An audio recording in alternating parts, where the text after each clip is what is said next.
It's Thursday, the 4th of August, 2022. Welcome to the Fast 5 by Fear and Greed, where we give you the top 5 business stories you need to know in just 5 minutes. I'm Michael Thompson, and good morning, Sean Aylmer. Good morning, Michael. Sean, 5 stories in 5 minutes. Let's jump into it. Story number 1. The federal Greens will support the government's climate change legislation in the upper and lower house, meaning a 43% reduction in emissions by 2030 is likely to become law. It's a win for the Albanese government and also for Greens leader Adam Band, who has been able to get his party over the line, notwithstanding some thought the new laws don't do enough. The Prime Minister said it was a chance to end the climate wars, but conceded there will be some amendments passed in the House of Representatives after talking to the Greens. It looks like there'll finally be a legislated emissions target, just like many other developed nations. Now, the Greens didn't get everything they want. They didn't stop more coal and gas developments, but they did what they called Dutton-proof it, referring, of course, to the leader of the opposition. The 43% figure is now a floor, and the target can't go backwards. There's also changes to strengthen the Climate Change Authority. One group who really welcomed the announcement was business, because they said it provided certainty. One of the biggest challenges for companies wanting to invest, particularly in emissions-intensive industries, is knowing the rules. Because there's been so much argy-bargy, really for decades, it's been difficult for businesses to plan around reducing emissions. Now there's a framework in place, business is happy. Yeah, good news. Story number 2, Sean, the Prime Minister Anthony Albanese has announced a review of the Defence Force and wants a frank assessment of Australia's defence capabilities. That's right. The review will be led by former Labor Defence Minister Stephen Smith and former Military Chief Angus Houston.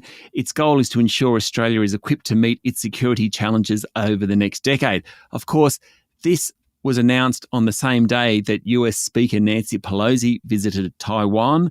That was particularly aggravating to Beijing. They're already flying military exercises around the area and they've warned off commercial aircraft. They've banned many imports from Taiwan. It's a very, very tense geopolitical decision, something that Mr. Albanese talked about yesterday. He reaffirmed Australia's position on Taiwan. He said that we didn't want to see any unilateral change to the status quo, and we will continue to work with partners to promote peace and stability across the Taiwan Strait.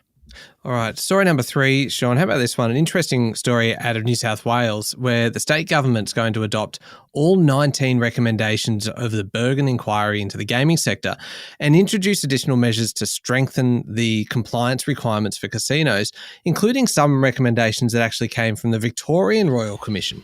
Yes, look, this announcement got very little response. In fact, it came out on 7:30pm on Tuesday night. Now, there's plenty going on in New South Wales, and most of the political reporters didn't really report on it. Under the recommendations, there's going to be a new New South Wales Independent Casino Commission. It will have power to fine operators up to $100 million and to hold individual board members and executives liable for serious wrongdoing. Who'd want to be a board member of a casino in New South Wales?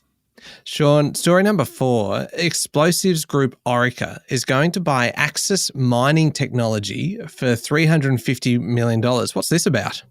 Well, Axis has a geospatial technology that helps miners digitally assess ore bodies before they start physically exploring and drilling. It means once a deal's done, Orica provides a bunch of services from finding ore bodies and working out what resources a miner is sitting on, the blasting equipment helping with waste and emissions, and providing cloud-based technology to improve the efficiency of ore processing. All that's great. What I think is really fascinating is it just shows how high-tech mining has become.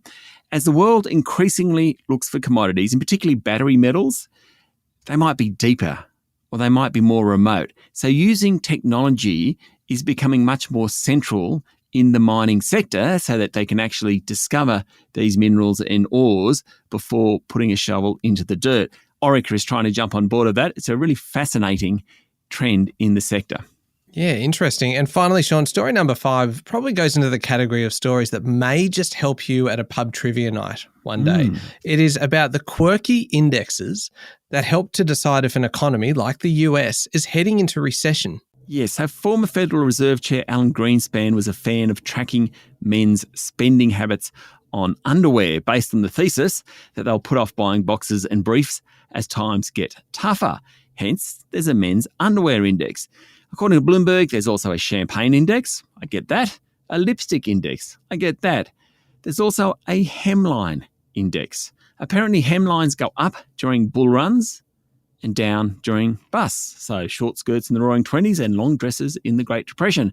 And finally, Michael, there's a diaper index, as in nappies. Bad times, fewer diaper sales. There you go. All right, there you go. The top 5 business stories in 5 minutes. Thank you, Sean. Thank you, Michael. It's Thursday, the 4th of August, 2022. Remember to hit follow on the podcast. If 5 minutes isn't enough for you, you can always find our longer daily show called Fear and Greed on your podcast platform. And don't forget, every Thursday, our lighter look at the world of business called Safe Word by Fear and Greed is available wherever you listen to podcasts. I'm Michael Thompson, and that was the Fast 5 by Fear and Greed. Have a great day.